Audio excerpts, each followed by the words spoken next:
Hello, I am Endlessness and welcome back to Final Fantasy VII Ever Crisis, and in this video I wanted to give you a guide for the Trial of Ramuh EX2 battle.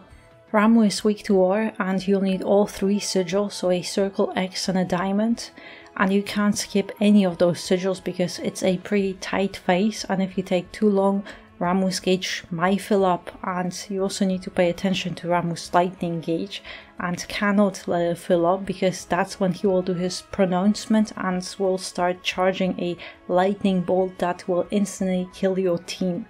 And you also need to defeat his sparks as they will empower him, so that's one DPS check. Also, Ramuh EX2 hits incredibly hard, so you will need something to decrease his magic attack. And you also need to buff your magic defense against him because magic attack debuff won't be enough. And at least one lightning resistance weapon on every character is also required. So, Ramuh EX2 is incredibly tough and has a very high DPS check, and this battle is designed for Aerith with Kamura, who is just perfect here in every way. And Kamura is truly the MVP here, as Aerith buffs magic defense and physical attack at the same time, and these two are crucial here, and then her limit break, Breath of the Earth, removes defensive debuffs and heals. So Aerith is just too perfect, and if you don't have Kamura you truly suffer because you will need much higher weapons to meet the DPS check, struggling a lot more with heals and buffs and so on.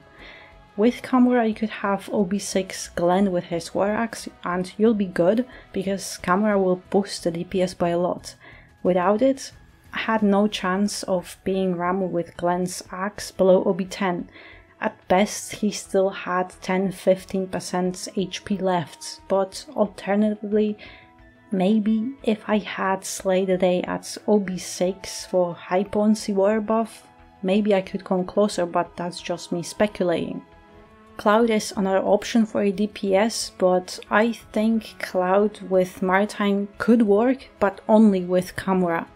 I don't have Maritime outfit and Glavenus buffs are nowhere near enough to meet the DPS check and get rid of those sparks. But Nanaki is another character that's required here because he can debuff War Resistance and break Daemon's Sigil with 3 ADB, which is huge.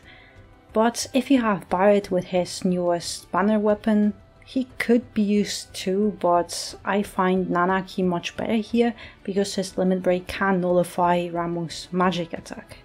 As for the healer, as I already mentioned, Aerith with Kamura is just perfect here and nothing else can compare to her because she is just that good. But if you made that mistake of skipping Kamura you will suffer, and I'm not sure Aerith will be useful here without Kamura because she doesn't really have other weapons that could be useful here other than Fairy Tail, but she lacks other required utilities. So the only other option is Matt, who has Core Defender and other weapons like Bramble Spine you could use here, but the battle is much more difficult and requires a lot of AEB management and planning with little room for any mistakes.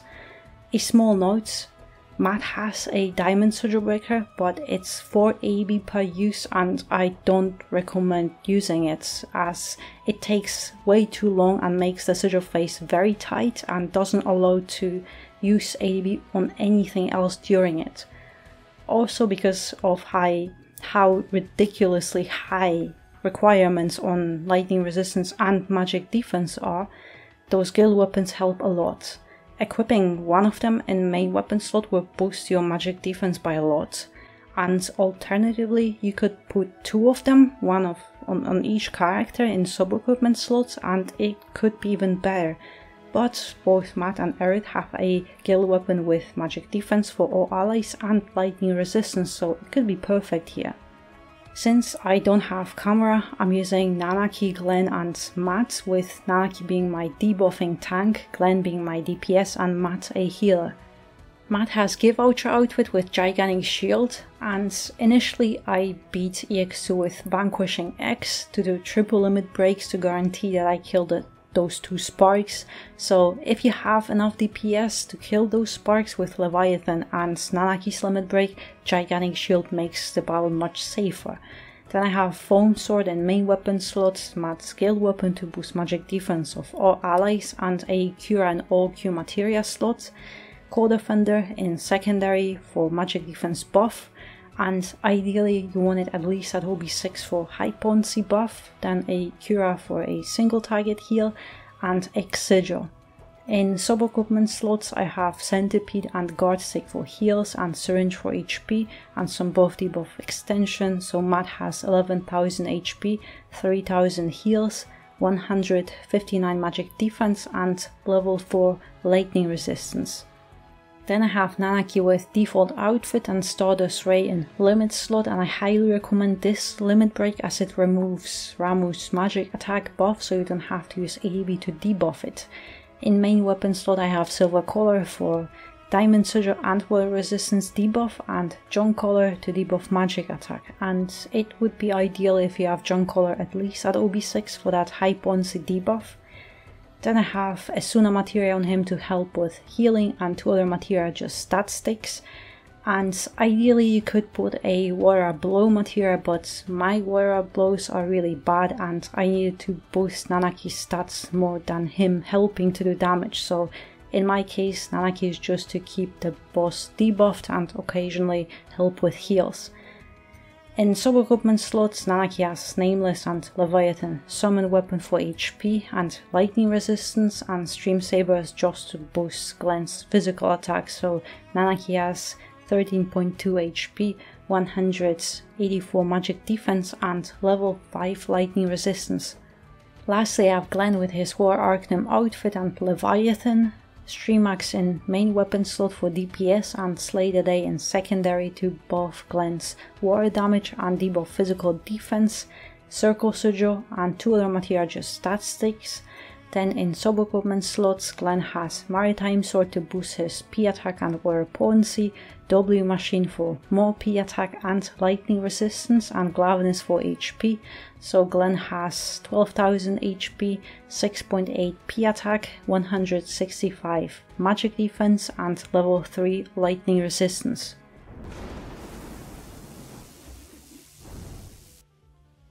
So at the beginning of the battle, wait till you reach 5 AEB and then do swing with Matt's guild weapon to nullify physical defense buff, wait, and then do Rising Strike to further debuff it and buff Glenn's physical war attack, and then wait for your max stance, and then start doing DPS with Glenn, but also buff your magic defense, and with Nanaki try to debuff magic attack as much as you can.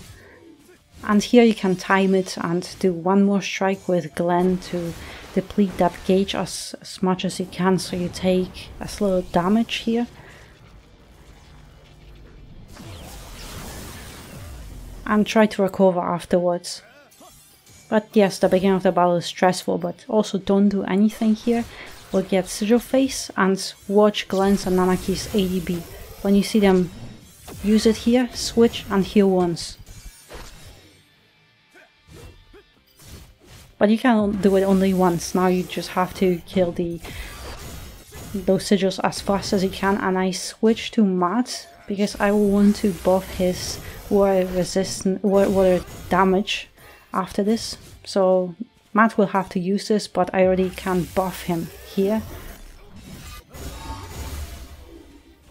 And just try to heal. Hopefully I can... Glenn, come on. Because I want to use his Leviathan summon here. And perfect.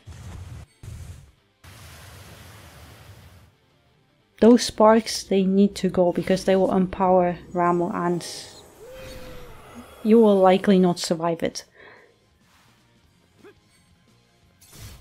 But here try to debuff his magic attack and switch to Matt so he doesn't waste his ADB, because this is very close here.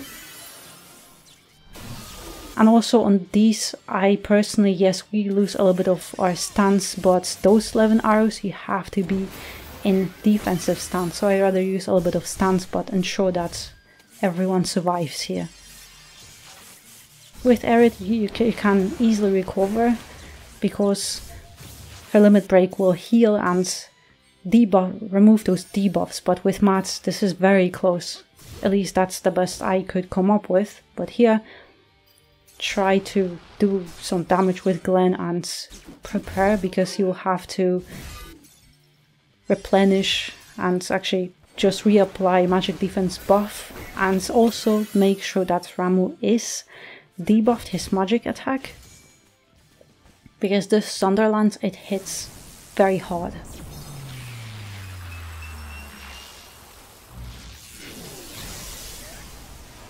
And ideally, if Nanaki gets hit, that's perfect, because he takes least amount of damage here.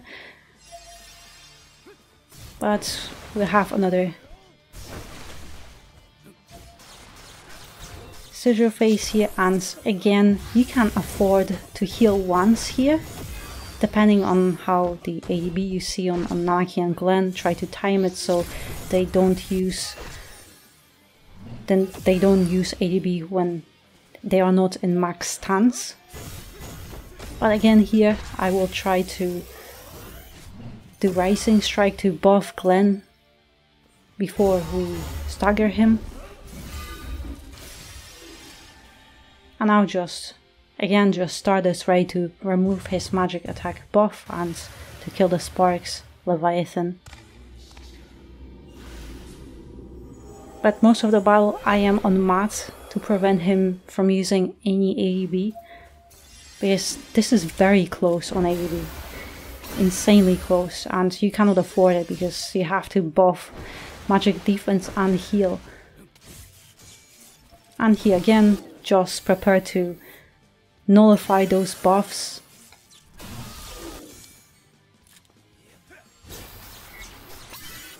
And this is the end, because now is the Thunderlands, and luckily it's on Nanaki again. That's why you want to keep him at highest amount of HP so he gets targeted. If you have enough defense on other characters, then sure, but Nanaki is always the safest to survive this.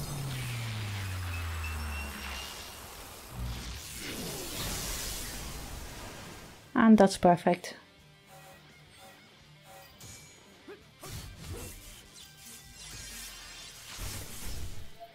But also here, remember to always switch to defense immediately, because he always does those 11 arrows and they really hurt. This is another Judgment Bolt, so this is really stressful here. I will not have enough AB, so I'm just using Gigantic Shield, because it will be safe. I know Nanaki will survive this, Glenn or Matt, they might not have. So that's why you want him to target Nanaki or your tank always.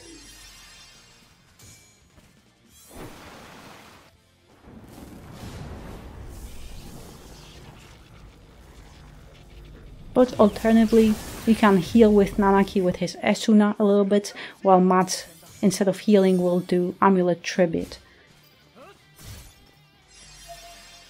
If you don't have the Gigantic Shield limit break here.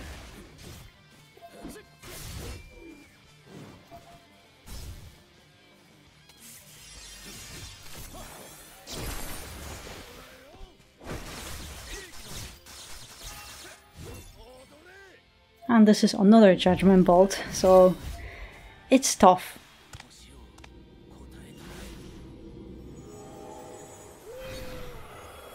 Those Sigil phases, when you can stagger him, they give you a lot more time to recover to everything you might need to do. But without it, it's very tough. It's close. So hopefully, just one more with Nanaki, that debuff here. And that was close, but still. That's why I did everything here so stressful.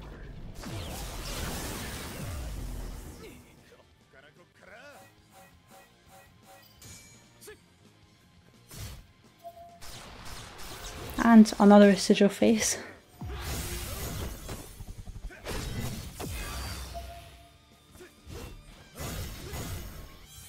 Here I don't really worry about my HP, because we are close to being close to the end, but still if you can, try to recover during the battle. And this will be the last one here.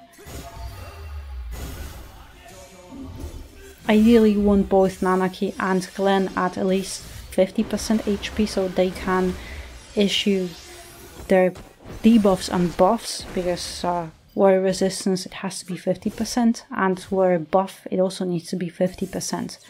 But here again, switch to defense, it's always those charged currents. But soon we should be fine here.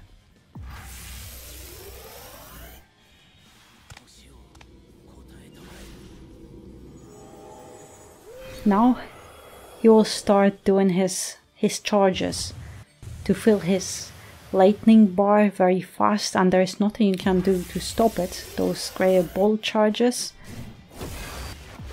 he can't stop it. Eventually he will do enough of them to fill it, and then he will do his final judgment bolt, which will end the battle.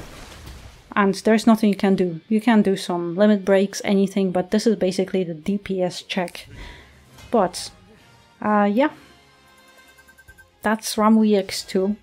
It's ridiculously tough, and it has ridiculous requirements. So if you didn't pull for Kamura, like me, you skipped it, I hope you found this guide helpful.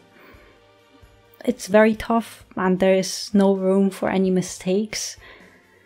But yeah, apparently I'm just glad it's at least doable. With a limits cap increase it will surely be a little bit easier, but for now it's ridiculous. But yeah, thank you very much for watching. I hope you really found this helpful. I know it has ridiculous requirements, but with Kamura it's much easier and doesn't have such high requirements. So yeah, thank you very much for watching, and I hope to see you next one.